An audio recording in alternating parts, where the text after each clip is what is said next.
faster.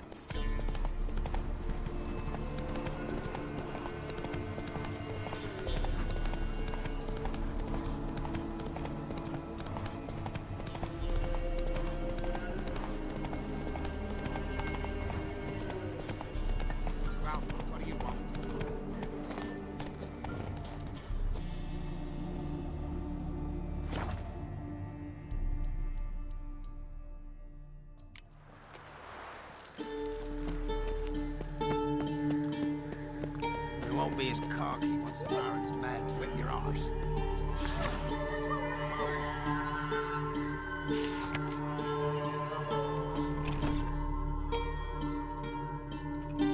Geralt of Rivia. Ha! Sit with us, Witcher. Found your message on a notice board.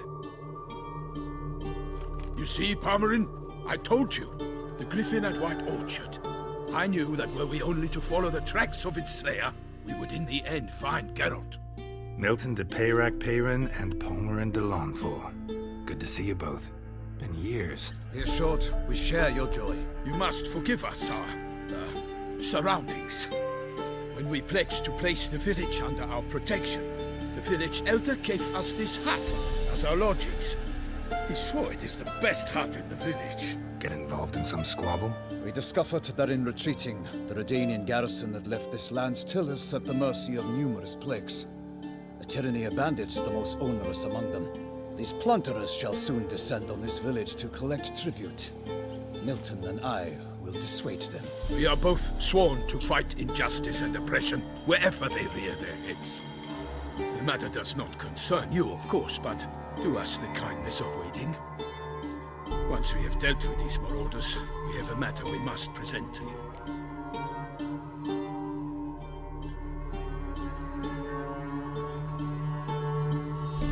So, plan to go out and meet the bandits when they arrive?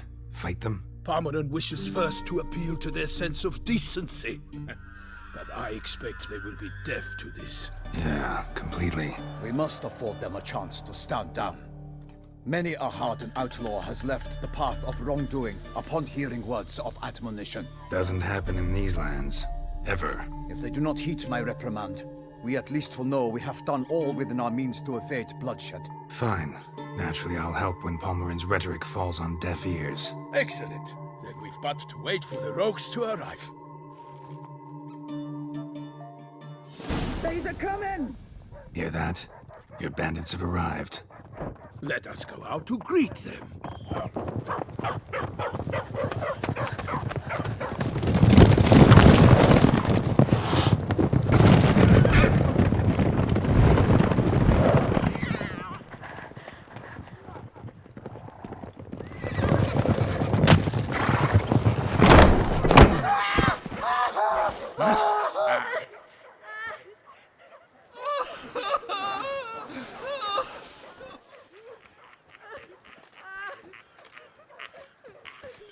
Hark! Contemptible curs!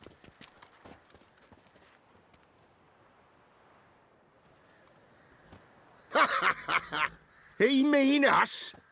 I, Palmerin de Lawnfall, call upon you to repent. Search your hearts. Do you not see that they are blackened? Regular Punch and Judy here.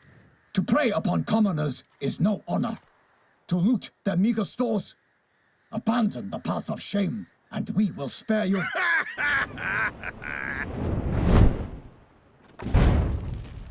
Right good jest, that. Had us a laugh. Now, fuck off before we lose our patience and you lose something else. Nay, wait, Zorg. These lads are a lark. Mayhaps they know some tricks. Oi, players! Can you toss balls all loopity-like? Or do that thing where one spits fire while the other farts?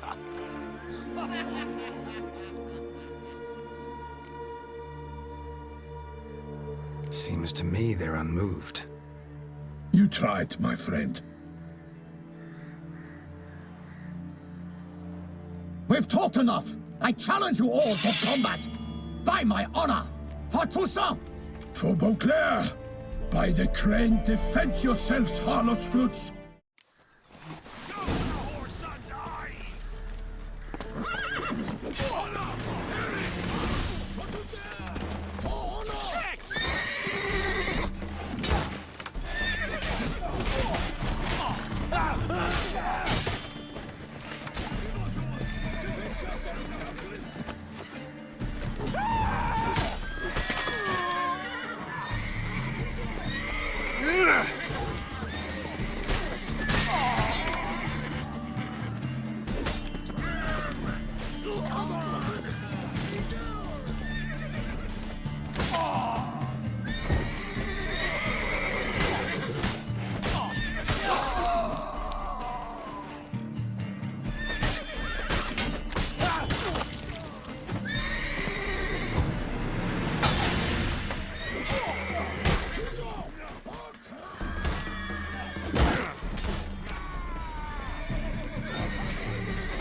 yourself, scoundrel!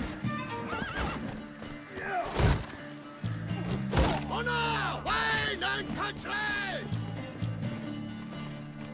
For Toussaint! For honor!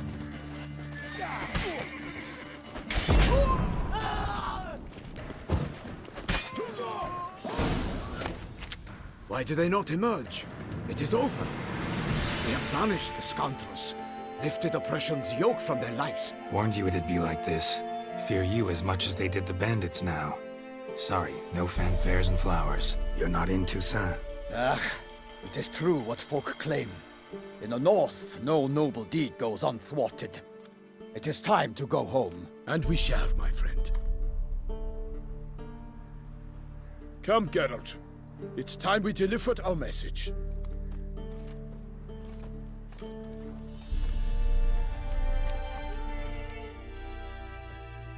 So fess up. What brings you such a long way? We are to deliver Her Grace the Duchess's message in full, with all due ceremony. For tradition... Is sacred in Toussaint. All right, fine. Most honorable Geralt, slayer of monsters and all evils nefarious, which prey on the defenseless of this world. Whereas never have you been known to deny help to the innocent, nor leave widows and orphans to fates undeserved.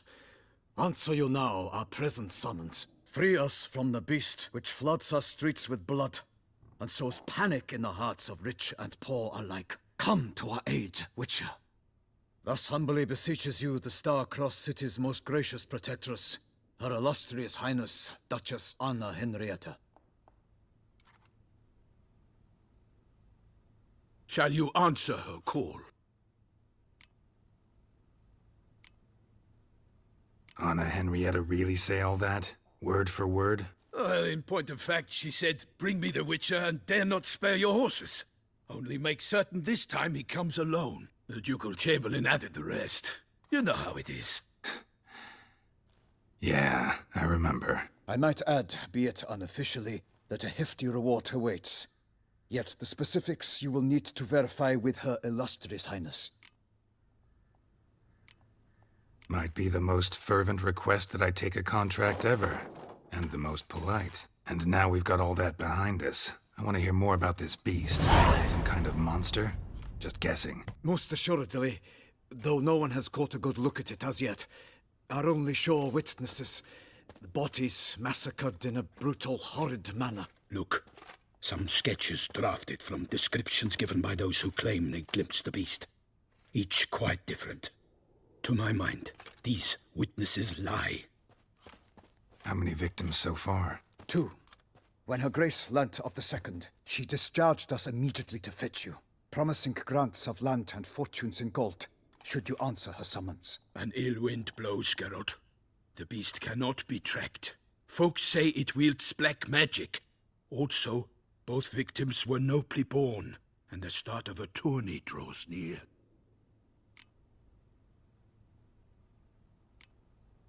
Beast wields black magic? What makes you say so? The first victim vanished between bites at a feast. Of the feast-goers, none noticed this. They saw but an open window, then heard desperate cries from the street below, where a corpse had just been found. The second killing, similar. A night in a locked room. Servants all about the house. Guards all around the estate.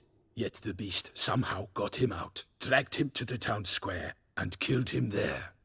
No one saw, nor heard a thing. We have no fear of creatures against which sword and shield protect. But of this beast, nothing is known, save that it cannot be traced, kills effortlessly, and with no rhyme or reason we can discern. Anyone tried to hunt it? Knights errant, for example? Ha! Many have tried. Baiting, waiting in ambush, but to no avail. The beast is clever.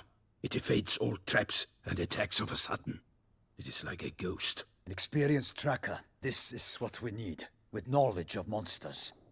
In short, we need you. Mentioned a tourney. Why doesn't the Duchess just call it off? Simply, it is too late. The guests have arrived. The best knights of all lands, relatives of the Emperor. The beast could be a threat to others, not just to Her Grace's subjects. Got it. Before an aristocrat dies, at best it's a scandal. At worst, a diplomatic incident.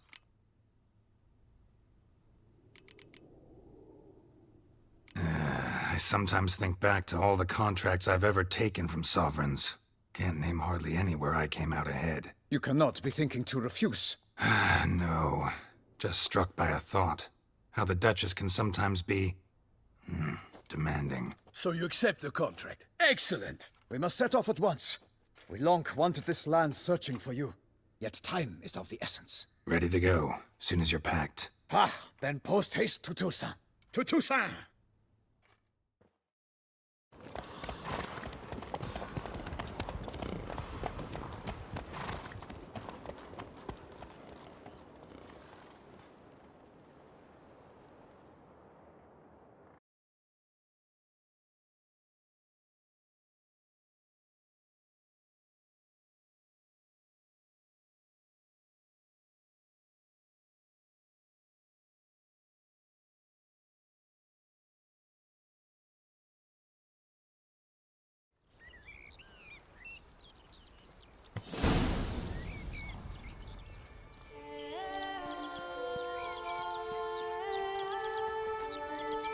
Toussaint, the land of love and wine. Exactly how I remembered it.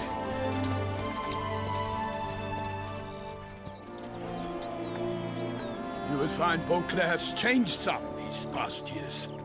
Walk about when you have the chance. You will see for yourself. To me, place always seemed straight out of a fairy tale. Knights errant, elven palaces. You insinuate that we are somehow odd?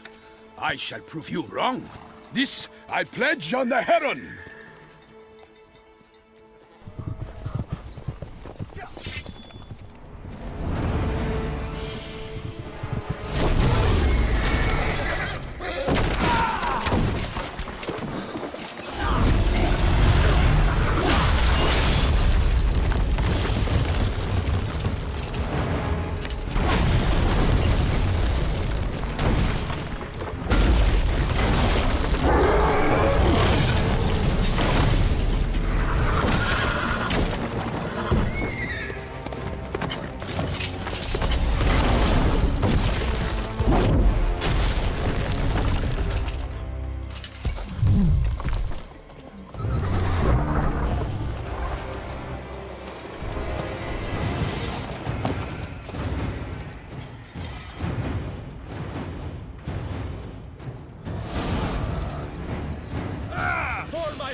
Watch out! I swore I'd kill a monster! All for one and one for all! I will fell you all! For my name is not Wilson the Pirate Pirate!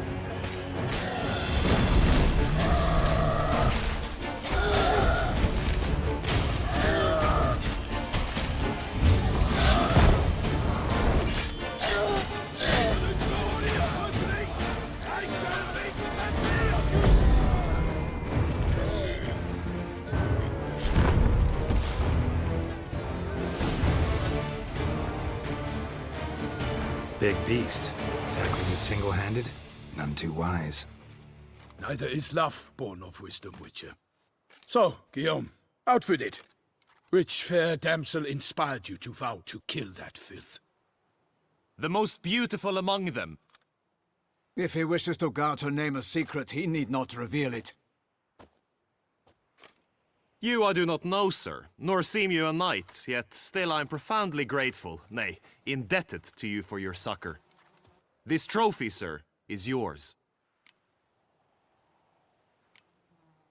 A giant this close to human settlements? Strange. Well, that was no ordinary giant. His name was Golyat, rumored to have been a knight once, but one who broke his vows. For this, the Lady of the Lake transformed him into a wild giant and banished him into the Gorgon Hills. So he came back down? Why? Several times each year, hunger chased him into the lowlands. Golyat had killed and devoured many shepherds. Guillaume's hunt served a noble cause. At any rate, it's a tale for more agreeable environs. I'll take the trophy. Why not? Could find someone who'll pay to buy it. Put up a good fight against the giant. Got experience battling monsters? None. In Toussaint, we mostly chase bandits. But I vowed I'd bring my heart's champion the head of a monstrosity, as the famed Gottfried, known as the Giant Killer, did. You don't mean to hunt the beast, I hope. The matter's best left to Geralt. Another challenge awaits me. Yet if Geralt is to hunt the beast, he ought to know. It struck again. The river surrendered a corpse. It washed up in the meander by the cockatrice. Damien de la Tour's guardsmen are there already, securing the area. Securing the area? Better go there now before they trample any tracks, manhandle any evidence. Set forth, then. I shall ride for the city to inform her gracious magnificence that Geralt has arrived. We'll meet later, near Guillaume's tent at the tourney grounds. I shall take you then to see her grace.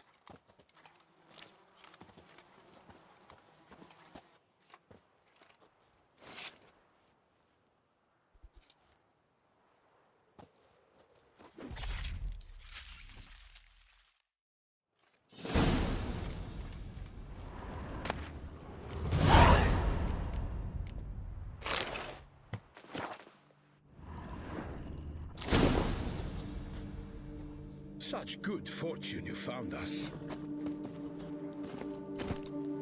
That's it, Roach. Brave kid, Guillaume. Parmanin oversaw his upbringing. Guillaume is his kid.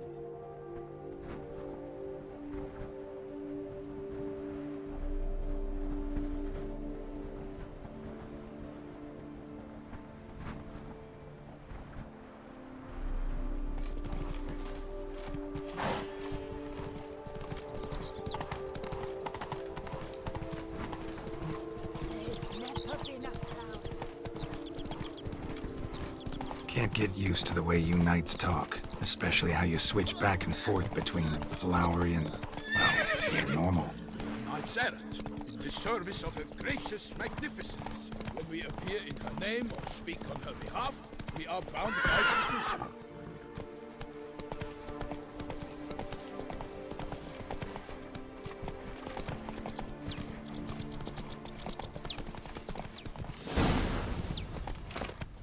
No one here.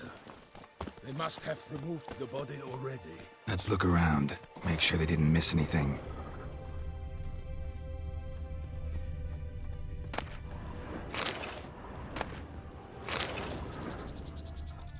Hobnailed boots, multiple sets of prints. Ducal guard, clearly. Let's see where they went. Walked along the shoreline. Perhaps the body lay on the bank.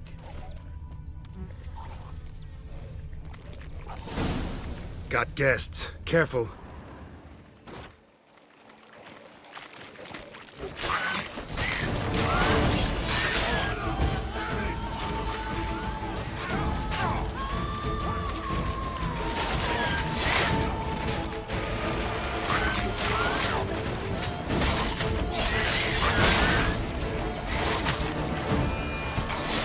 Not good.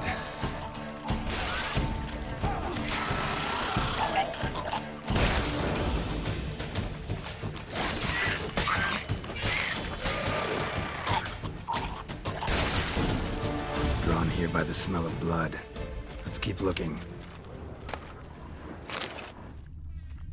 Anything taken by the current ends up in these shallows. Yes, the stench is fierce. Here, look. Indeed. The trail ends. What now? Now we go wading. Blood. Guardsmen pulled these nets out of the water, then cut the mutilated body free. Gonna dive in, make sure they didn't miss anything.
Silk kerchief, monogrammed DLC.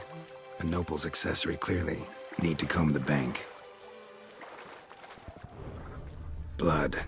Guardsmen pulled these nets out of the water, then cut the mutilated body free. Only blood-soaked scraps left of the victim's clothing. Good quality cloth. A wealthy victim, correct? Looks it. Look, a boat was launched here. Guardsmen must have loaded the body parts onto it, taken them somewhere. Need to find out where. I'd like to look at the corpse before it starts to decompose. The inn. Its patrons must have seen the guardsmen, which direction they took. We should ask there.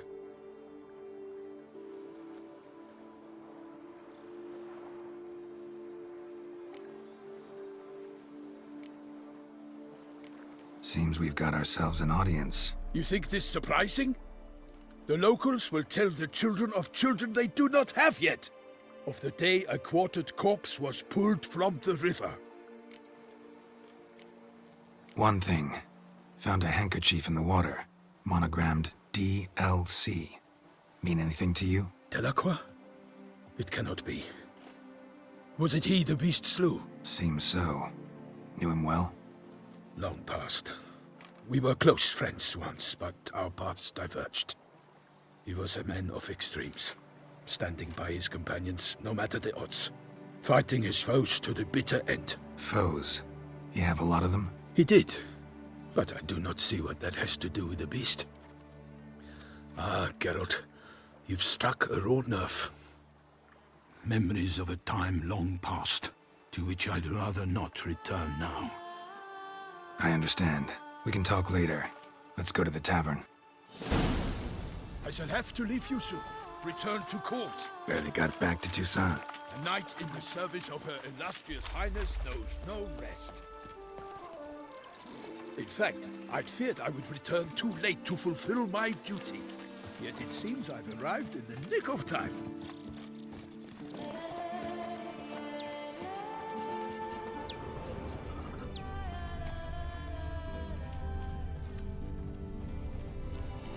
Once you have finished examining the corpse, be sure to report to Anarietta. Anarietta? Her Grace, the Duchess. I forget myself at times. We address each other by our first names in private. Never in Pomlin's presence, however. Even such familiarity offensive. A watering hole for traders, smugglers, boatmen. But you will find no better crayfish chowder in all Toussaint.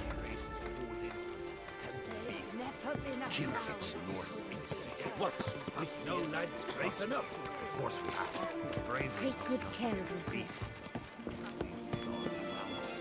Ducal clerks looking for help. Could be good coin to be made.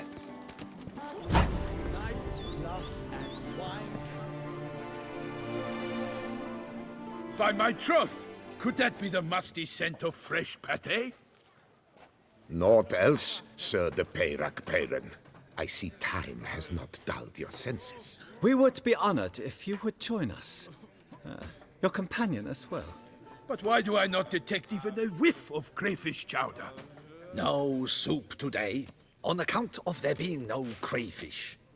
I reckon you've not heard, but all I caught was a corpse.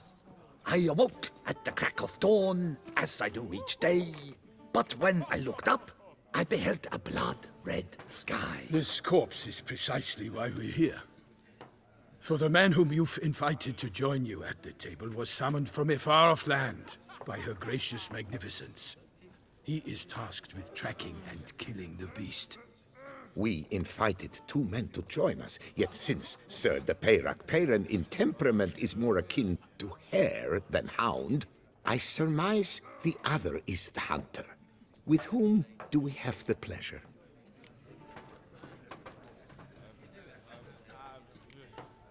Like Milton said, I've come from the north at the Duchess's behest to deal with the beast. Yes, but who are you? A knight? A mercenary? A soldier? Geralt is a witcher, a master of his trade. He has questions for you about the beast's most recent victim. I was the one to find the corpse. The sun had just risen when I awoke, sat straight up in my bed, looked out the window, and beheld a sky red as blood. Ask Geralt, please, or we shall be here till winter. Must have been early in the morning. Went to check your nets and then... I stepped out of my hut and saw... By my troth, to the point, man. You found a body ensnared in your crayfish nets. We know this already. What happened then? Did you see anyone nearby? Did you spy anything noteworthy? Anything at all? Not a soul around, just me. As for noteworthy... well... What did you see? But be warned, if I hear the sky was red again... I saw a head bobbing, eyes bulging, the tongue blue and popped out. Next to it, a hand rocking upon the water. Get a good look at the body parts? They gave me such a fright. I bolted to town fast as my legs would take me, then returned with guardsmen who told me to keep out of their way. They had a hard haul. The parts were so tangled up in my nets, they were forced to cut them. Need to examine the body. Know where they took it? They ferried it across, then loaded it on a cart and hauled it to a cellar at Corvo Bianco to keep it cool, see? What? Why, Corvo Bianco is Baron Russell's estate. When he learns they've turned his cellar into a morgue, he'll set his hounds on them. While you were gallivanting about the north, his vineyard was auctioned off. Who was that? Woman who just left. Didn't see her before. Didn't notice her walk in either. Doubtless Linnis, the innkeep's daughter. But hold, Geralt, because this is an outrage. Russell's vineyard was auctioned off? Inconceivable. It is no secret the Baron had gambling debts up to his ears. It finally came time to collect. His creditors auctioned off his property. The Ducal Chancellery bought it, in fact. Russell now bunks with his brother in Vicofaro. I told Russell he'd get his comeuppance. How long can one draw on past heroics? His creditors must finally have to find that his promises meant nothing. Such are the times. Today's knights are pale shadows of the heroes of yore. It's true what they say. God sent the beast to punish us for straying from the old paths. So folk think the beast's divine punishment. Knights have turned their backs on the old customs. Where they were defenders of the duchy, they're now defenders of their own tushes. Why, you insolent... Let him talk. The Duchess trades in titles, grants honors to ill-doers.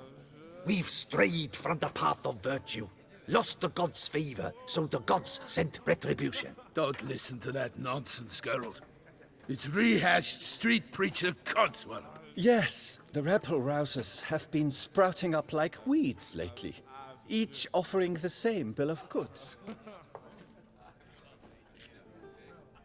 They say anything else about the beast? Besides it being a messenger of the gods? The Toussaintois are no fools. They see clearly the beast kills on days honoring patron saints. Picky monster. Thanks for the hospitality. Time I examined the corpse. Corvo Bianco lies a short way from here, near the tourney grounds. Just follow the road and you'll arrive. Not coming with? Oh yeah, duty of some sort calls. Some sort? Her Grace bestowed a great honor on me, even before we departed for Velen. I'm to play the hare during this year's game in the palace gardens. When you see me in my costume, you will wet yourself laughing. A little tempted to ask a few questions, but it sounds like a long, complicated story. One involving lengthy digressions into local history and tradition. So, see you later, Milton, and good luck.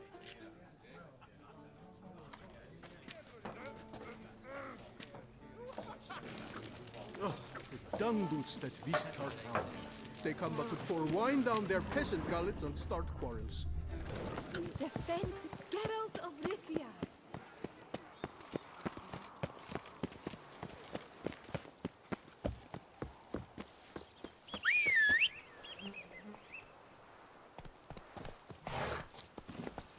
Hey-ya!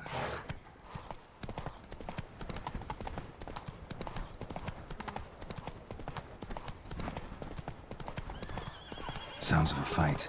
Have to hurry.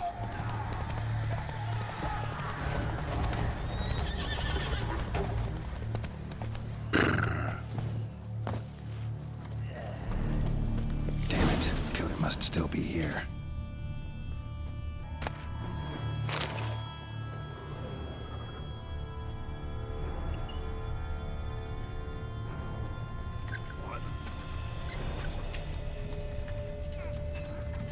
Cellar. Gotta be. River muck. Carried the body in this cart.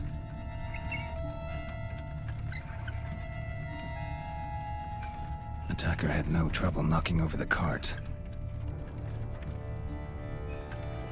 Claw wounds. From 5 separate claws. Spread of a small human hand. Woman from the inn was wearing this coat. Killed with a single blow.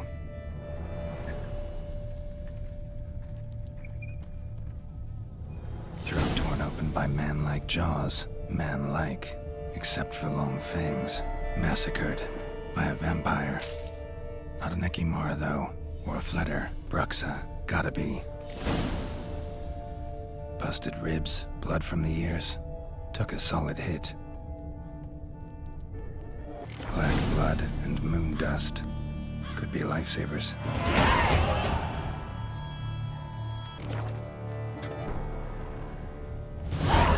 Footprints. Small, bare feet. Lead deeper into the cellar. Fell down the stairs, broke his neck.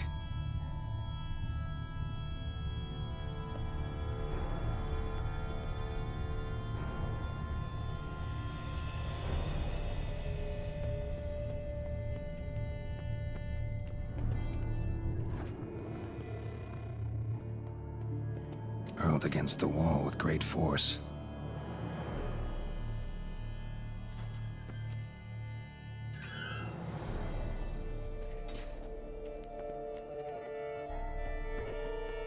Took a lot of strength to batter this down. Used this to batter down the grate.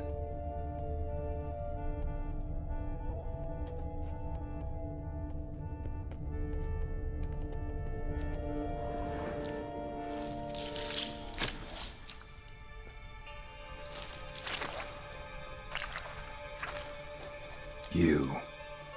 Saw you at the inn. I know what you are. Don't know why you killed these people, though. Clearly wasn't for their blood.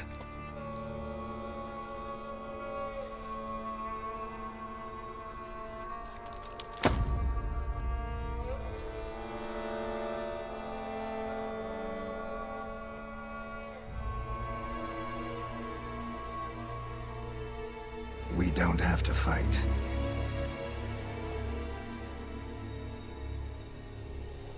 You are wrong.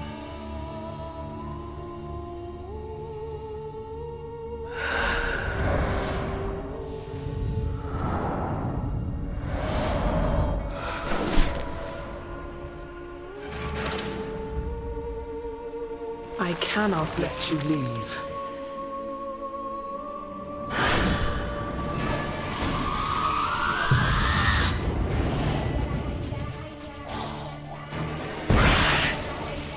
Dust over the air.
though.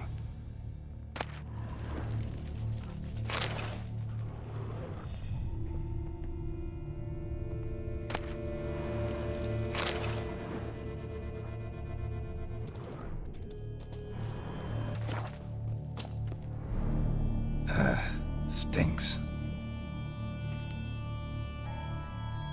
Waterlogged. Both hands amputated. Body was quartered just as I thought.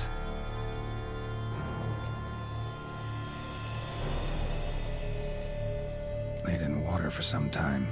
Head swollen, and something took a few bites out of it. Something in the throat. A pouch, bulging with coins. Nilfgaardian florins, from several different provinces. If the murderer did this, means we're dealing with a sentient thinking beast.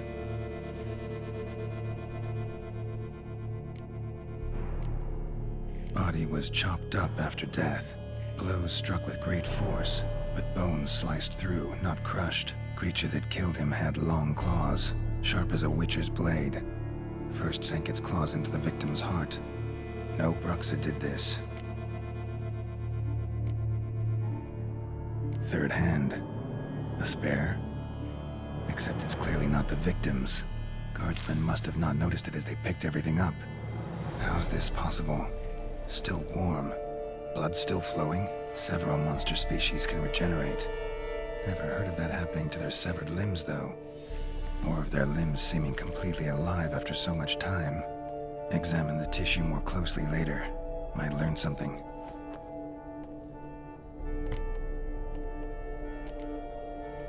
So, murderer was clearly a monster, but not a Bruxa. But then why'd the Bruxa come here for the severed hand? And who does the hand belong to? Why the hell's it still warm? Now, pouch shoved down the victim's throat. What's the significance? And why was he chopped up into pieces? Lots of questions, no answers so far. Need to know about the other victims. I'll ask Palmerin to get me in to see the Duchess.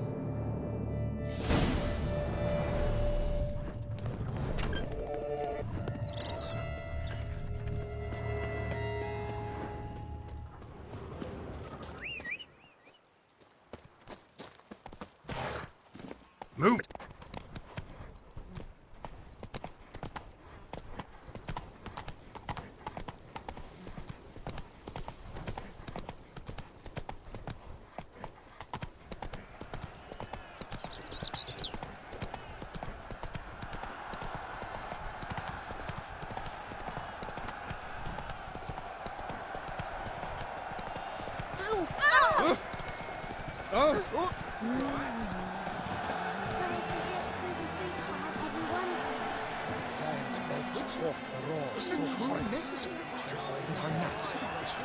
Then what?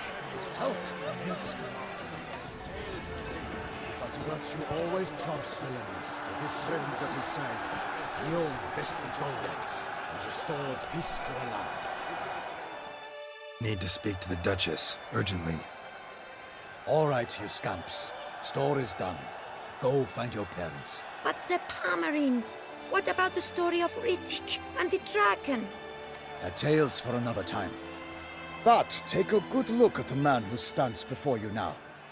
This is Geralt of Rivia, the master witcher who lent his valiant hand to the defeat of the giant Golyat. Master Witcher, is it true virtue always trumps villainy?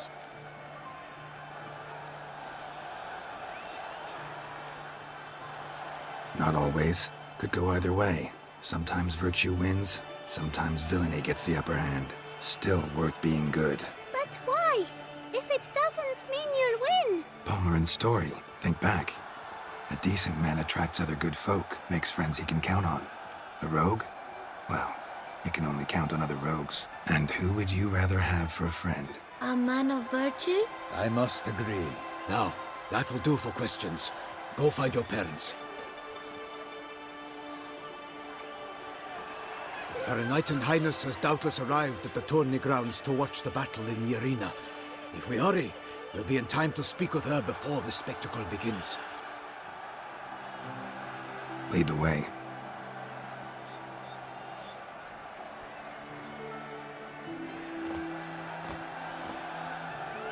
Who's fighting? Nilfgaardian gladiators? Close, but not quite. As you will soon see. Someone's gonna fight a Shaelmaar? With only some bells on its tail to confuse it, slow it down? Whatever is the problem? The beast is a gift from the Emperor, no less.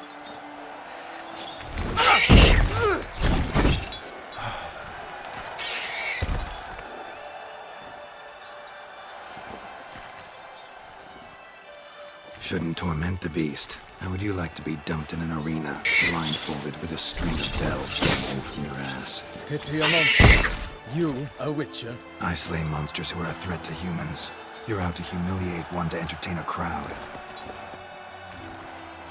No knight will gain any glory from this. Who's going to fight the beast? Guillaume, the young man you met. Yeah. Mentioned he'd promised his heart's captor a monster trophy. Great love demands great sacrifices. Let's go.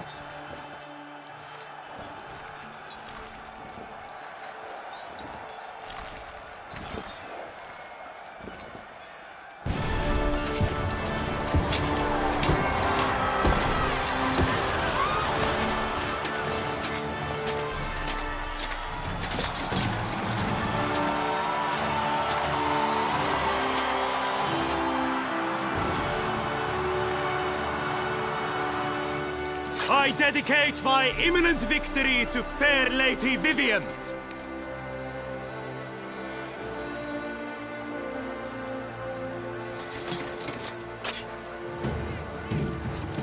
It's begun. The fight shall have to end first. We must wait.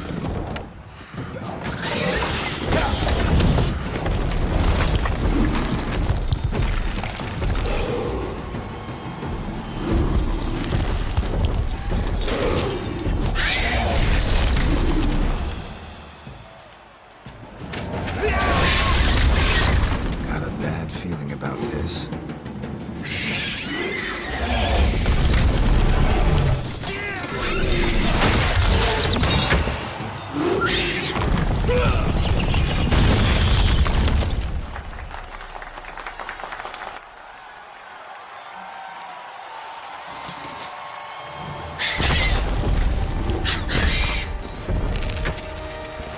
Damn it.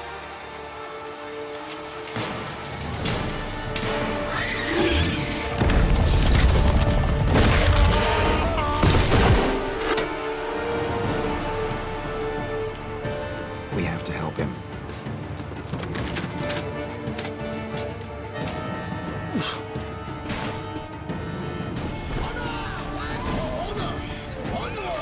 Gotta keep it down. Can't really tell where we are when it hears us. Alas, for Nightling, the beast heaved its foul girth, let loose a roar, its knocked into earth.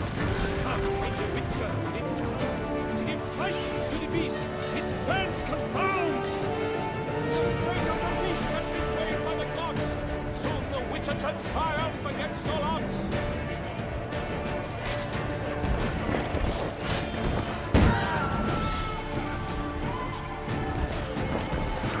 Toussaint! For the Duchess! Not that.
that Shaelmaar lies defeated by Geralt of Rivia, master of the witchering trade.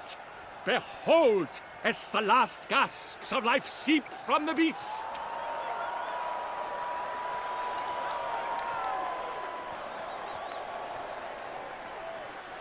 Master Geralt, do what you must. Finish the deed!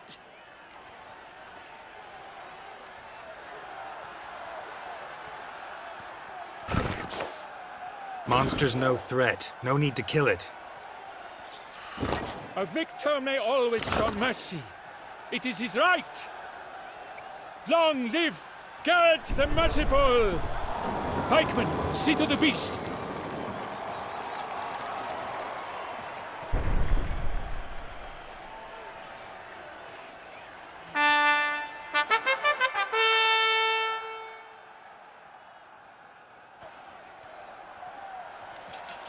Guillaume. The lad came damned close to dying. I'm fine. Not hurt at all. Vivian? Smile as befits a hero and keep silent. Speech clearly pains you. She approaches.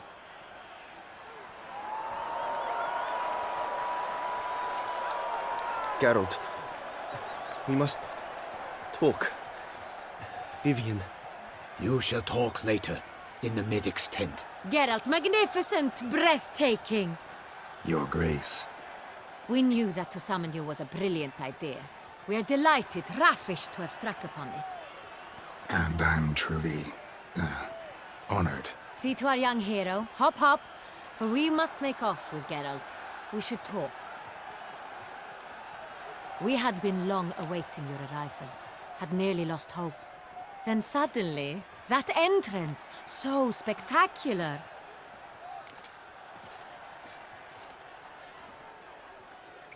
Your Grace. Shaelmaars are dangerous creatures, even to knights in full plate armor. Nonsense. In Toussaint, knights have battled beasts for mere glory since time immemorial. True. Guillaume suffered a few bumps, scars, and bruises, but in return gained eternal glory as he who slew the monster. Mm-hmm. What about the crowd? Say the Shaelmaar had vaulted into the stands.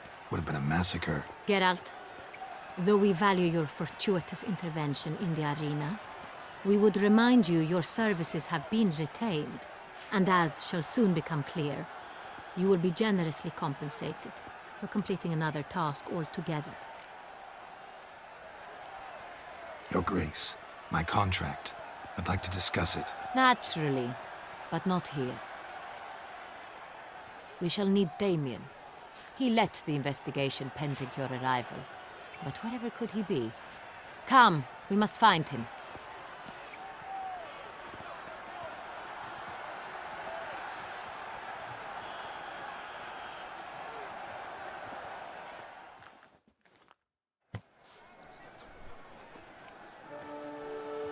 Tell us, have you come alone? Or did Viscount Julian accompany you? Wish to see Dandelion, Your Grace? Yes. I mean, no. Yes. But solely to tell him we regret.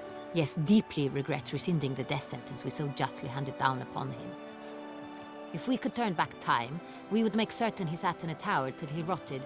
No, we would ensure he was broken on the wheel, then drawn, hanged, and quartered.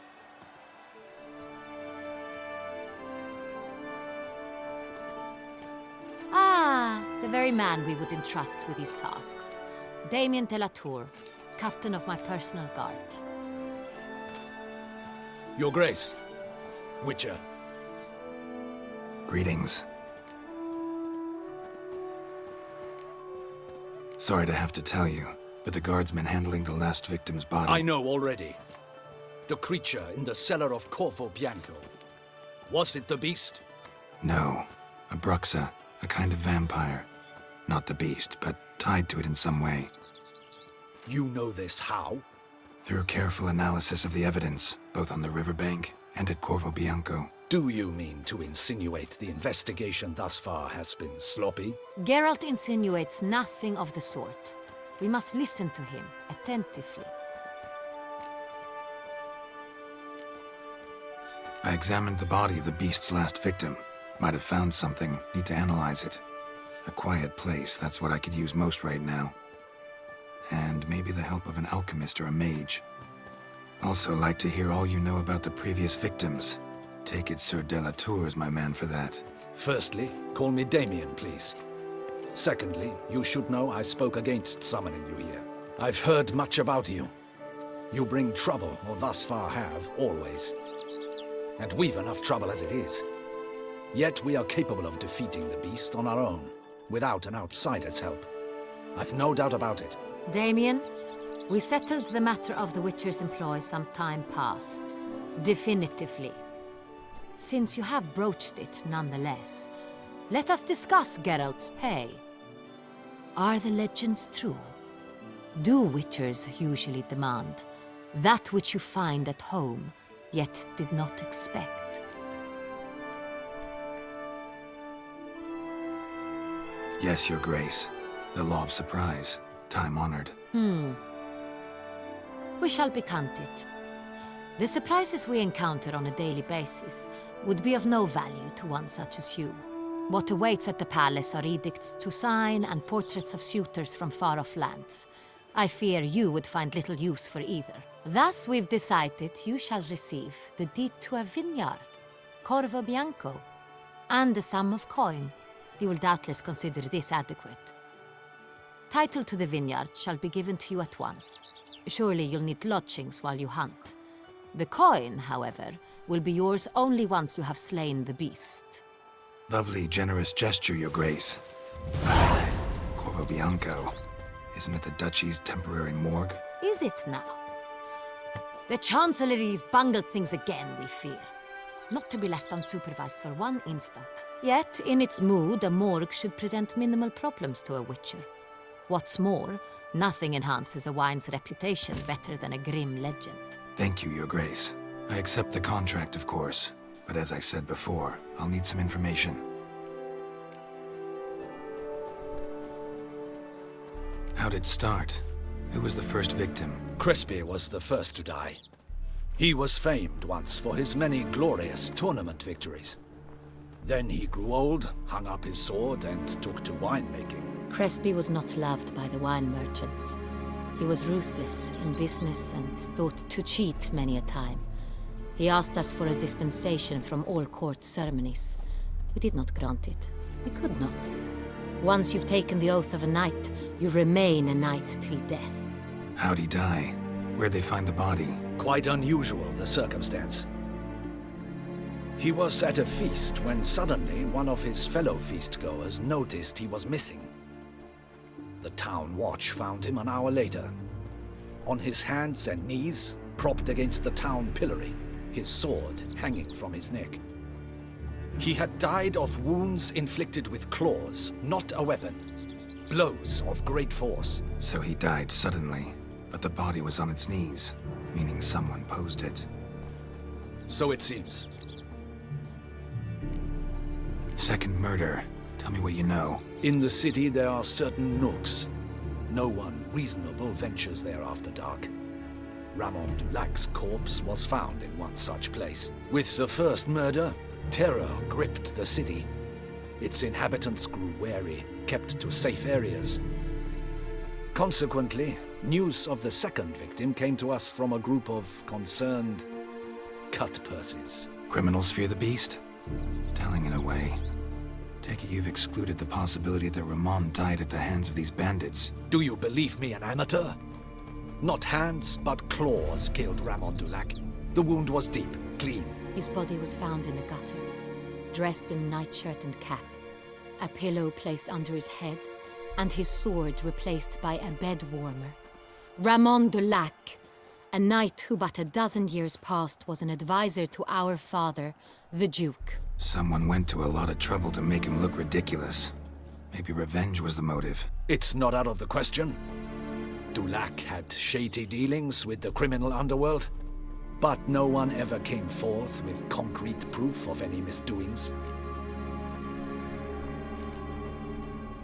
So, the first two victims were knights, best years behind them. The same could be said of the third. Sir Delacroix was wont to claim that in modern times knights face new challenges, enterprise being the latest addition to the chivalric virtues. He made a veritable fortune in the grain trade.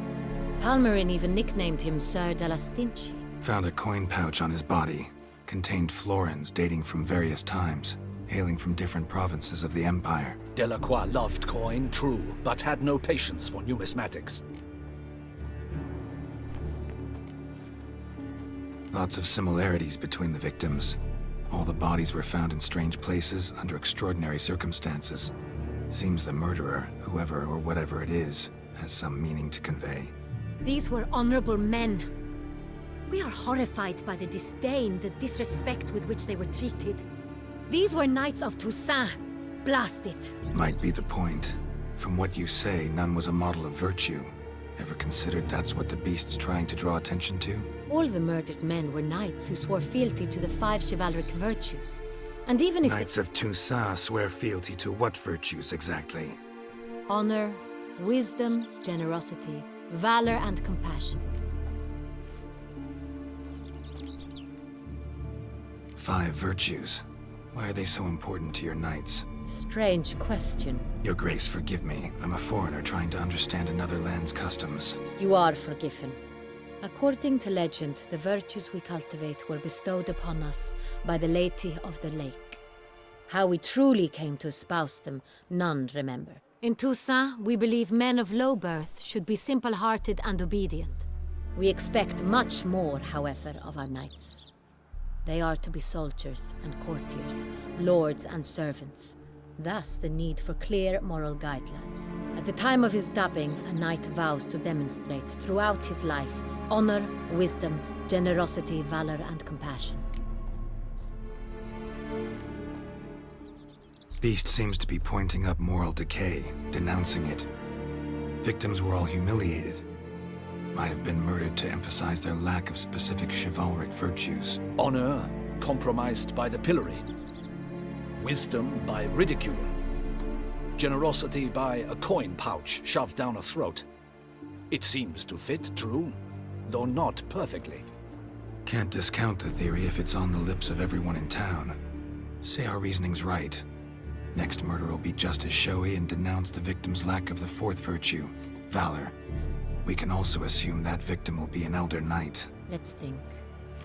At the moment, all the knights are either at the tourney grounds or in the palace gardens. Our annual hare hunt shall begin there shortly.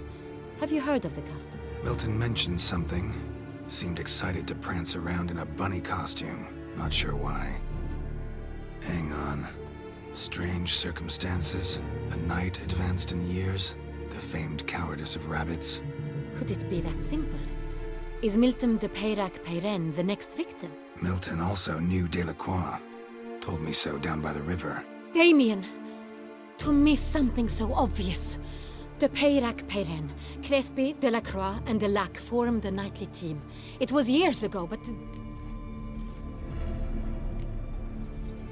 They were a team? They were close friends, tightly knit, and as such earned the trust of our father, the Duke. We often witnessed him turn to them with delicate matters. Later, their paths diverged. Unlikely to be a coincidence. Beast must know it too. It's a lead, I'm sure. Your Grace, we need to find Milton, immediately. Rather problematic. You see, the garden entertainments are due to start, and he's disguised as the hare, hiding somewhere, waiting for some tipsy courtiers to find him. The hare's hiding place is a carefully guarded secret. We must call off the game, at once. First and foremost, we must remain calm.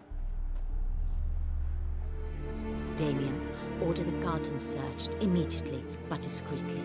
By no means can we disrupt the festivities. Panic will only incite the beast to strike sooner. And you, Witcher, follow me. My gardens, my night, I shall take the fall. A murder is out of the question. I will not allow it. Not near my palace. Horses? Ready our horses!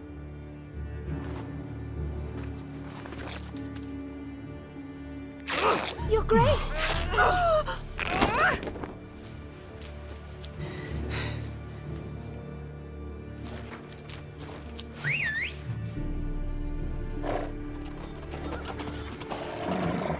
hell? Why, I should... Your Highness, I... Mind it doesn't get wrinkled. Onward!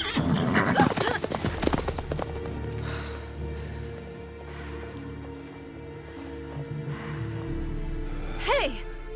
That is silk! Be careful! Give it to me!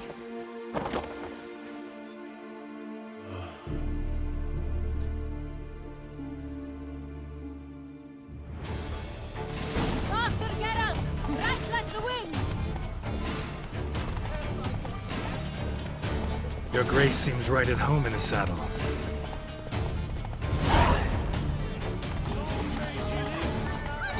This way! Through town! Try not to lose your way! Sharp right! Take care!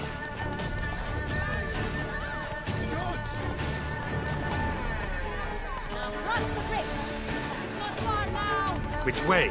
Right! Then up the hill!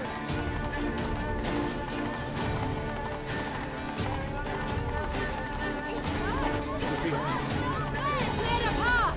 Clear the way, I said! Is this part of the Dogs. Your Grace. Fret not. Feed the gossips. It's here! Just round the corner. Hurry. We must go to where the game is being held. The participants must find a unicorn's horn, a golden fish, and a phoenix egg. With these in hand, they can deduce where the hare, Milton, hides. Mean we need to find those things too? We've no other option. But time is of the essence, so we shall have to break the rules.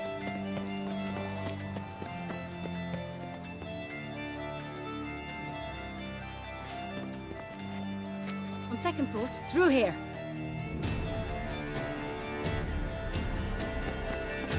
I shall show you where the hunt plays out. Then we will split up.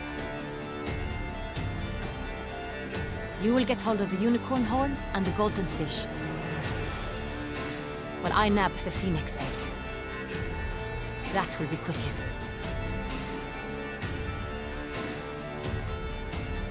The unicorn. How do I catch it? It's terribly skittish, true, but I'm sure you will find a way to earn its trust. It runs around over there, look. Golden fish. Do I need a rod or a net? Please, Geralt. It's not a real fish. Look there, towards the water. See the lights? The hunters are trying to hook the fish from boats. You must simply dive in and find it. The golden fish and the horn both contain things or clues that will help us find Milton. Once you have fish and horn, find me among the other phoenix egg hunters. All clear? Then let's get to it.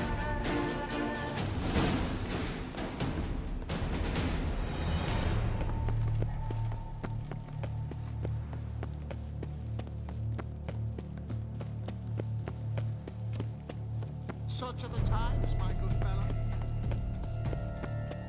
If one were to call a state courageous or cowardly, what other part of the state would one have in mind?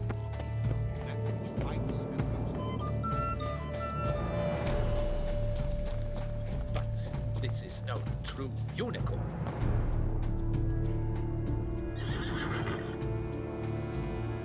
Perhaps an apple will work. Or some sweets. We would not be in this predicament, dear sister, were you still a virgin. Do you really wish to have this conversation again? Here and now? Hush, or you'll spook the beast. We shall try the sweets. Hey folks, gonna have to ruin your fun. Sorry. Who's that?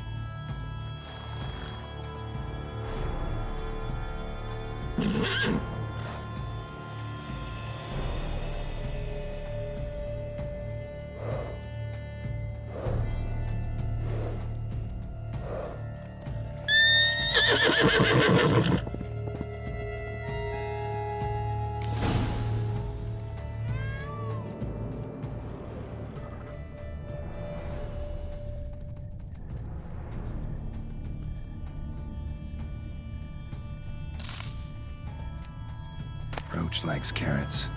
Maybe Unicorn will too.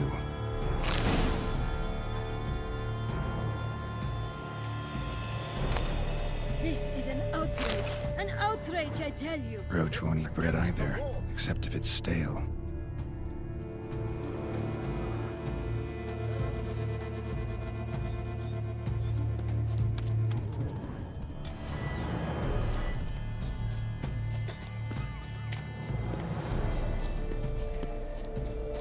jumpy. Need to give it some space.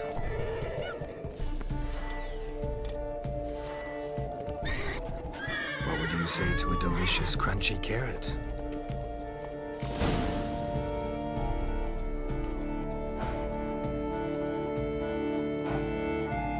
Easy.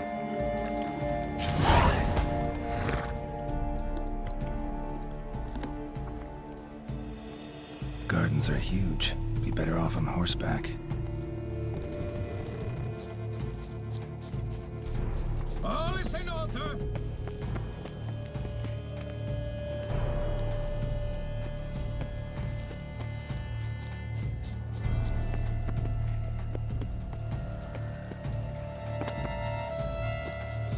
Golden fish should be easy to spot once I'm under. A fruitful hunt to you, Witcher. To send a Witcher against the beast. Uncle says if I'm bad, What the places?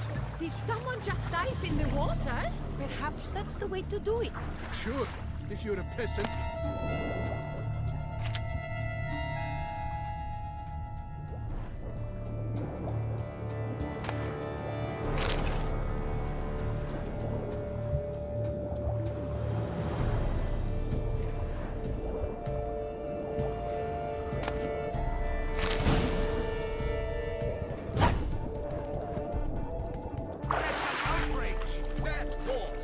Do something. Am I to jump in the water?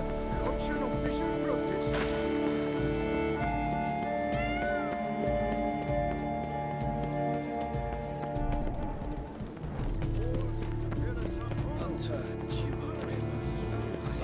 Long live the Gesser Anna. do they pay you well? Only my spirit Enough for wine and women. No buts. If you please, Your Grace. We do not please. We act out of the highest necessity. All shall be explained later. But it's against the rules. I am the rules.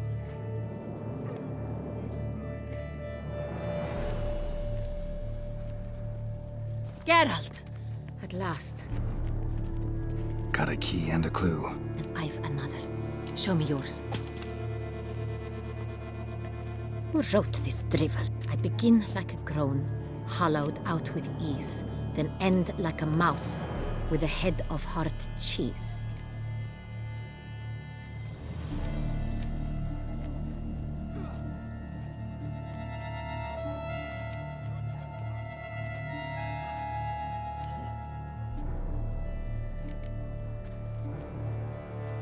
Groans, hollows. Could be a cave, I guess. Now that's just silly. Look, if we take groan, hollow it out and fill it with ease, the letters, that is, we get green. Then mouse, but starting with what heads hard cheese. Why, it's greenhouse!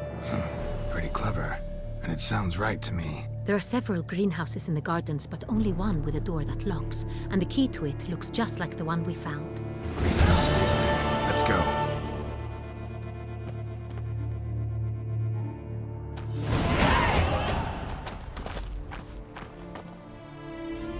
Wait here.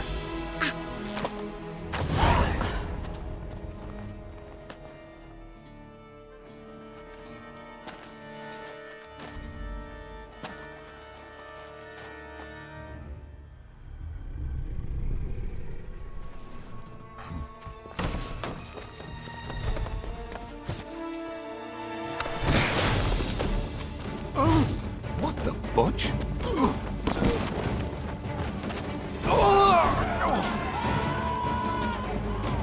What was that?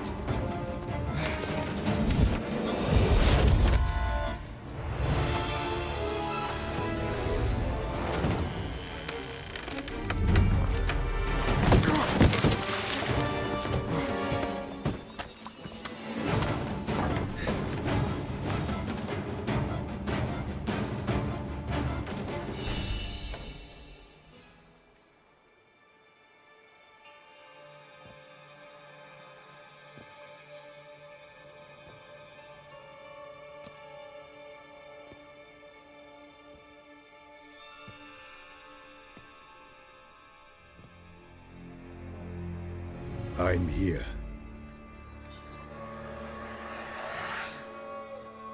This belonged to you, maybe? It did, but you may keep it. I've a new one. I do not know you. I've done you no harm. Yet first you butchered a Bruxa who was dear to me. Now you pursue me. Why? You've killed 4 innocent people, at least. And you? How many innocents have you cut down?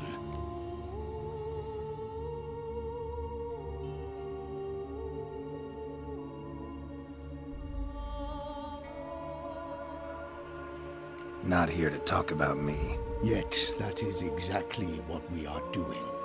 So, did they send you after me? Who are they? What do you mean, they? Duchess hired me. You've been murdering her subjects.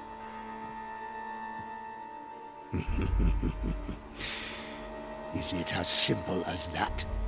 I would ask you to convey to the Duchess that I've but one victim left, but you'll not get the chance.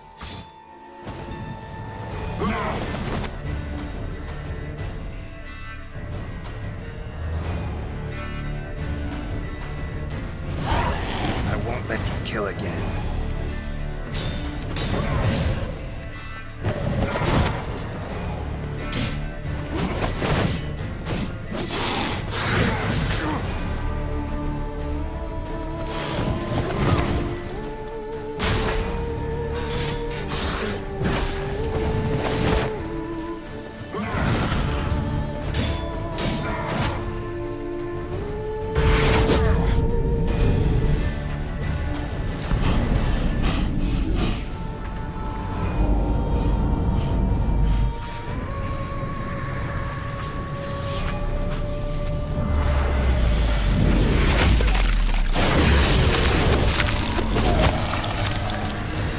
To stay where you were. Regenerate! I know you're in trouble.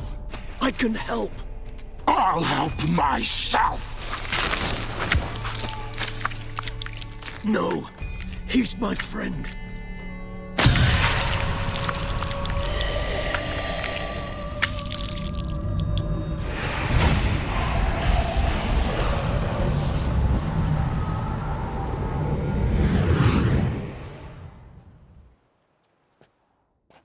Yes, Geralt, it's me. Regis? You alright? All is well. All's in order. Wounds such as these heal on vampires in moments. But we've not seen one another in ages, my friend. At least in human terms, that is. How's this even possible? Last I saw you... I was a bubbling, shapeless smear, having been rather spectacularly melted into a column of a certain castle. In somewhat better shape now, as you can see. Hardly peak form, mind you, but were I human, folk would think me a demigod, I dare say. I'm sorry. What happened, it was my fault. Never got a chance to apologize. No need, Geralt. Bygones. I did not have to join you on that expedition. No one twisted my arm.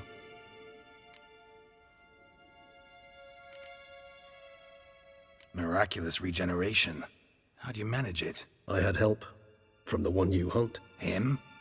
How? And what have you been doing all these years? Not the time nor place for such stories. I suspect we'll get a chance to speak at ease and at length later.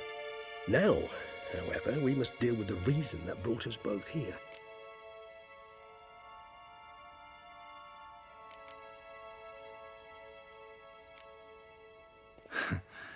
Local serial killer seems to obey you.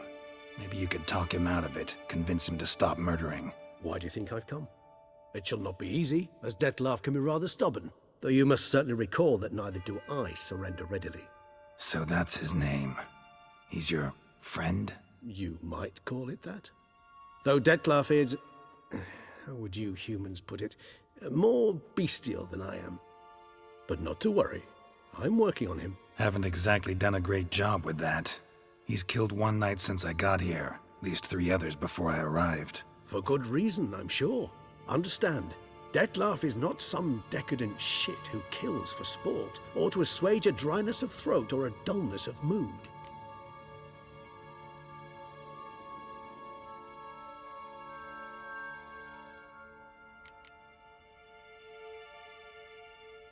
Everyone's got their reasons, but he's crossed a line. Want him to stop. Don't give a damn why he's doing it. Perhaps you should. Motivations change the contours of all situations. A thief who steals to feed his family versus one who steals out of greed. Would you not treat them differently? Mean to suggest Dettloff's killing out of some worthy, dire need? I merely suggest he's not a bloodthirsty monster who murders simply for the joy of it. That's just not him. Despite appearances to the contrary, you two are quite alike. You've both noble hearts, yet you both are wont to perform ignoble deeds. When circumstances force you to, of course. Remember the year 964? That was 3 centuries ago. Blind fear gripped Rivia, Lyria, and Spala. Women and children were dying. Their mutilated, dismembered corpses littered the fields. Brute of Lyria. Read about it. Chewed up almost 200, then fell to a common poacher supposedly armed with a dagger blessed by some prophet. It fell to Dettloff, who then found a poacher asleep in the brush near his snares and dropped the fiend's corpse at his feet. And thus, a legend was born.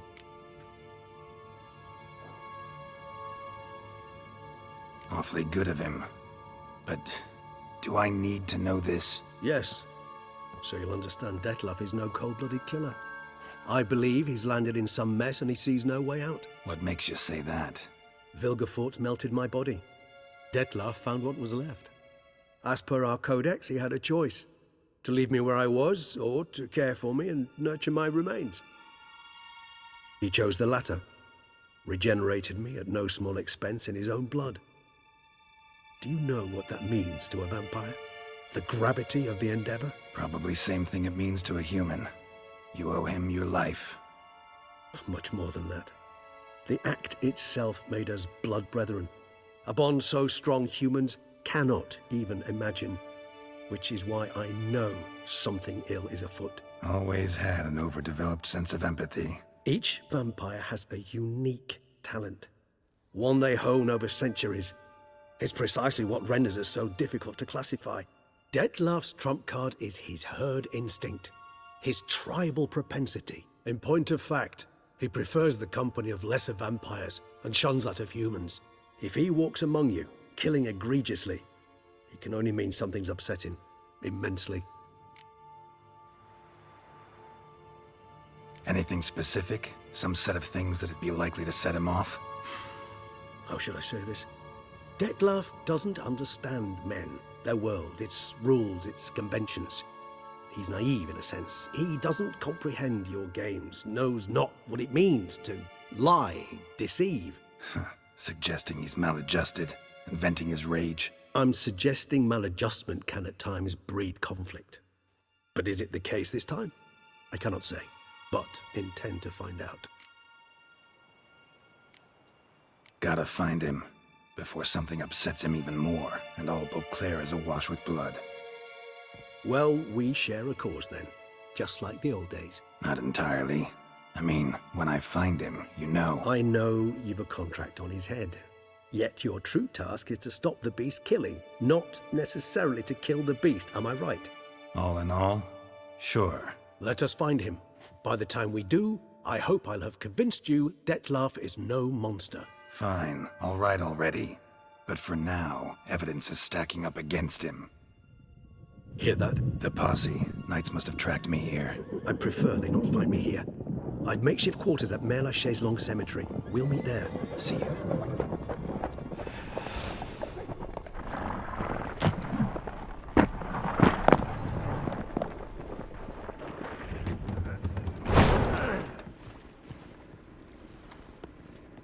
Witcher, we flew here as fast as our courses would carry us. Yet I fear we're late all the same. Pray, where is the beast? Still investigating. About to inspect this site. Withdraw your men before they trample all over the evidence. Sirs, we must let the Witcher do his work. Milton's murder cannot go unavenged.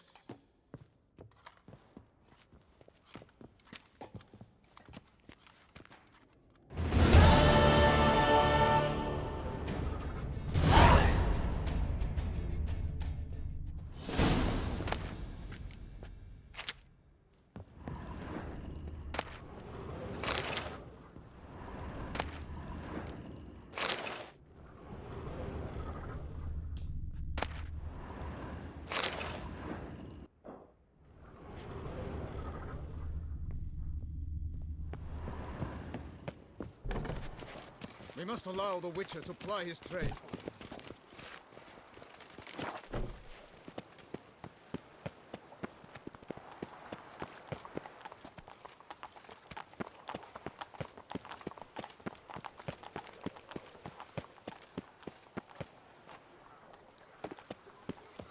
Around here, it's wine, wine.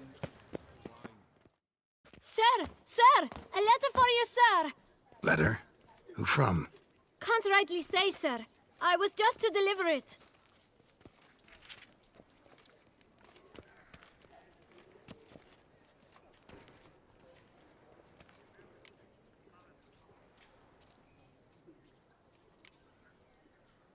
Here. And thanks. No, sir. Thank you. And I truly hope I'll be of service again.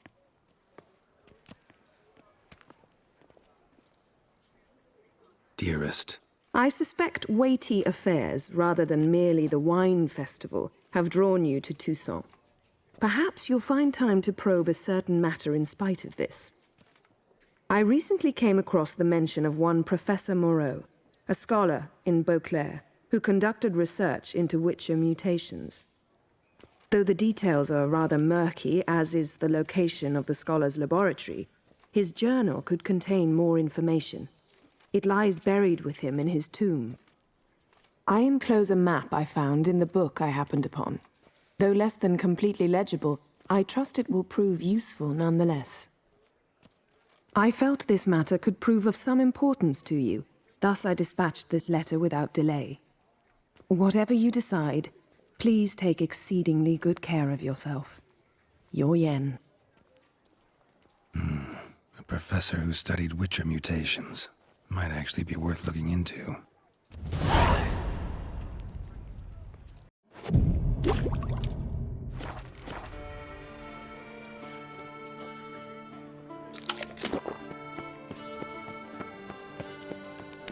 Around here, it's wine, wine.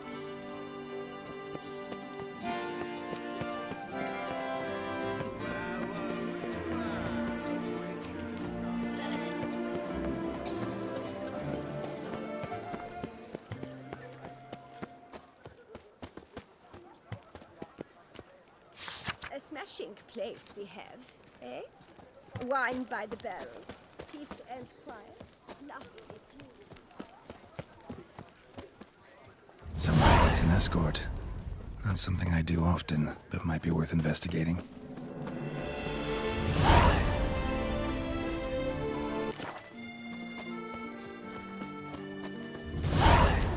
Here in Beauclair, all's right and fair.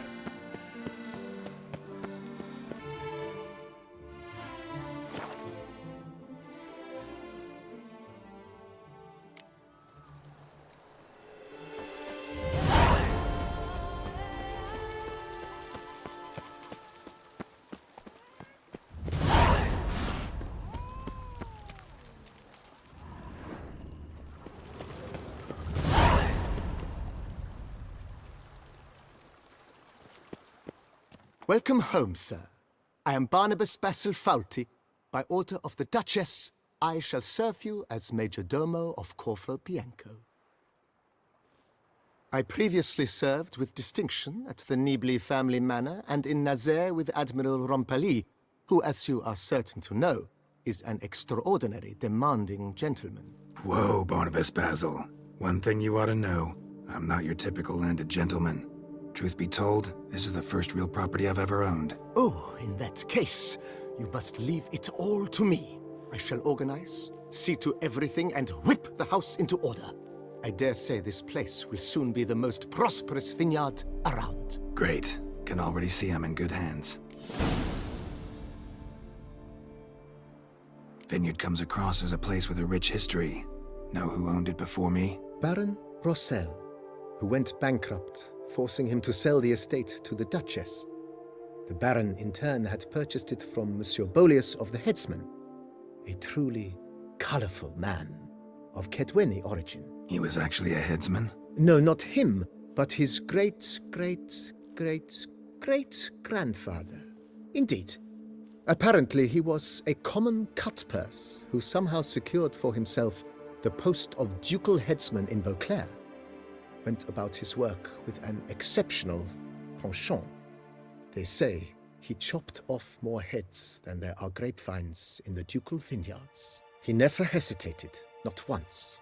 Never sliced unevenly, never botched a job. For his exemplary service, the Duke granted him a title and this estate. Monsieur Beauclair, on the other hand, was an engineer in his younger years. Once retired, he settled here and took to producing wine. Sadly, misfortune struck and he lost his sense first of smell, then of taste. Additionally, he could not drink alcohol. His medic forbade it. Shame that. He gave up making wine? Not at all. He made even more of it. Began throwing wild balls to which he'd invite friends from far and wide in order to treat them to his wine and delight in the fact that at least someone could enjoy it. It's the sort of man he was, Monsieur Beauclair. Mind giving me a little tour de Corvo Bianco? Not in the least. Follow me, please. I think it would be practical to begin on the hill.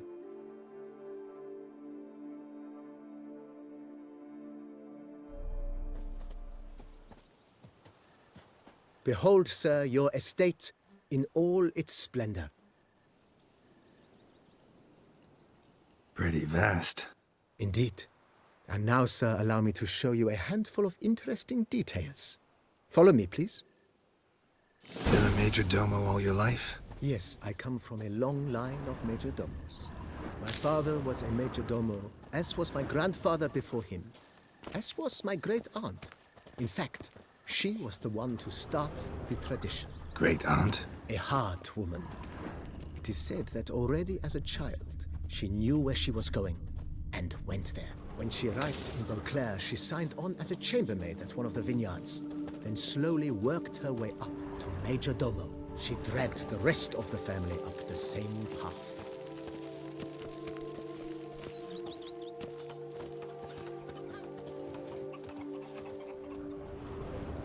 The servants' quarters.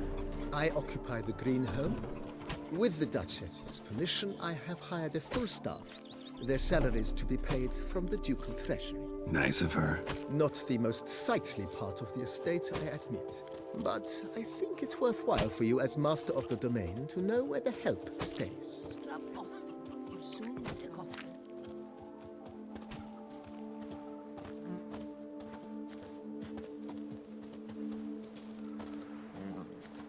Baron Rossel ordered the vines in this part of the estate uprooted and olive groves planted in their place. They look beautiful, especially come spring. Don't look at all bad now, either.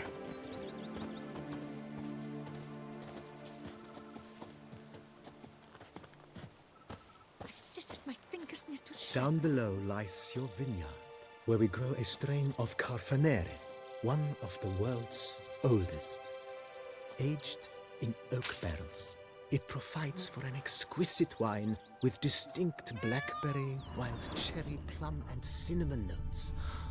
Marvelous. Have to try it one of these days.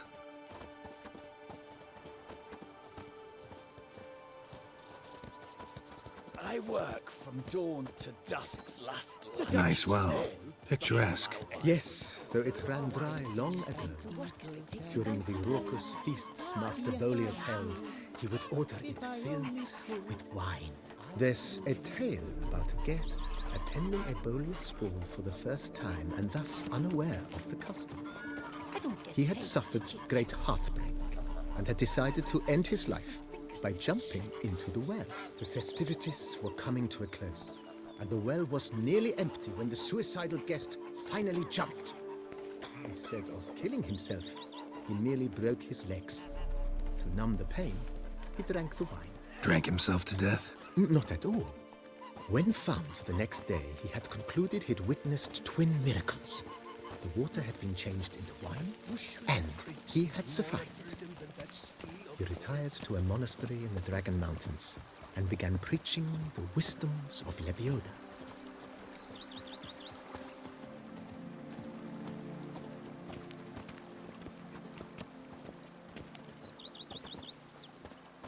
Monsieur Beauclair's wife Nina kept a garden here. A supremely lovely place it was. Bit neglected now. I agree. Yet nothing stands in the way of restoring it to its former glory, and once again planting it with herbs and other vegetation.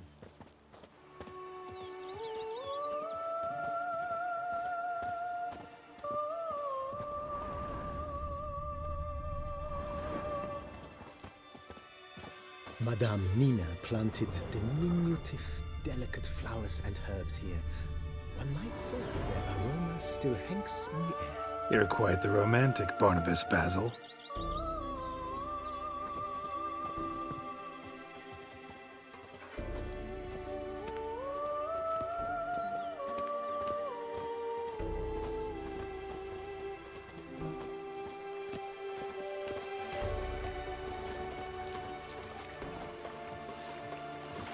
Bread adds a spring to your step.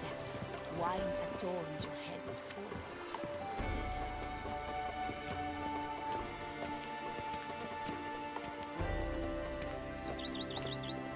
This served as an additional wine cellar in years of plentiful harvests. Bit of work, and it'll make a fine stable for Roach.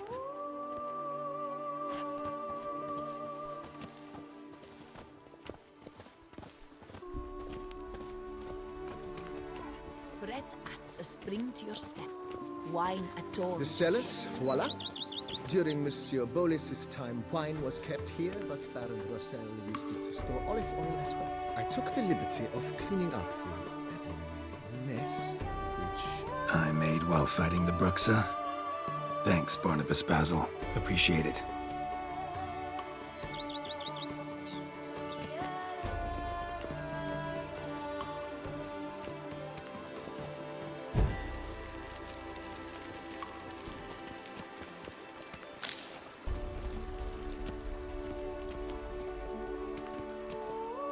As you can see, the facade is, how to put it, slightly stained. But one cannot deny it, a certain subtle southern charm. True, though it could use a bit of subtle paint.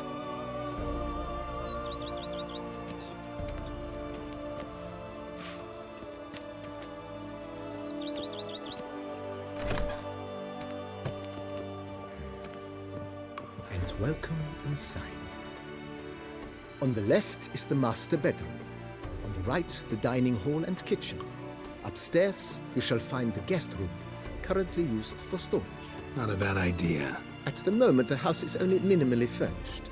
Yet I believe we will, together, devise some innovative arrangements. A few paintings, for instance, would breathe new life into the abode immediately.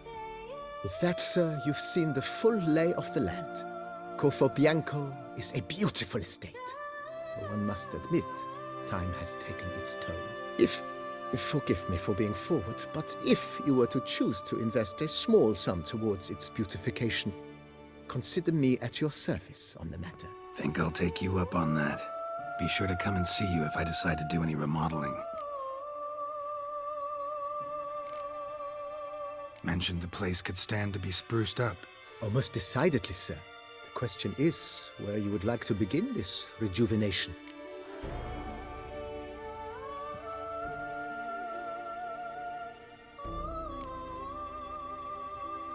Been thinking about the outer walls. Maybe a fresh coat of paint or some patching. If I might dare to make a suggestion, why not start with a general renovation? I once oversaw such work at Admiral Rompelli's summer residence. The effects were simply breathtaking. Not only did the residence positively sparkle afterwards, but we also made room to display the Admiral's armor and weapons, of which he was a passionate collector. Need to think it over some. I understand, of course. As the venerable Lady Eve Knebly would so quaintly put it, the rash oft contract rashes. That's all for now, BB. Thanks.